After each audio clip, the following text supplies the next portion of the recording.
When setting up learning spaces at Playhouse, our educators place emphasis on a variety of important factors. You'll notice that our spaces are clearly defined without dividers or the need for signage. Everything has a place, which empowers children to take ownership of their spaces and teaches them responsibility.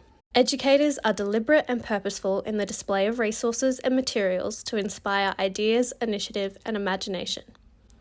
Everything is accessible and all children are able to play, regardless of ability or skill level. We use real-life objects and a variety of natural and processed materials. Celebrations of culture and diversity are embedded in our spaces. Our curriculums also incorporate mindfulness practices for mental well-being and positive self-esteem. But the most important question that guides us is, would I want my child to be in this space every day? We hope this video has provided you with some inspiration for your own learning spaces at home.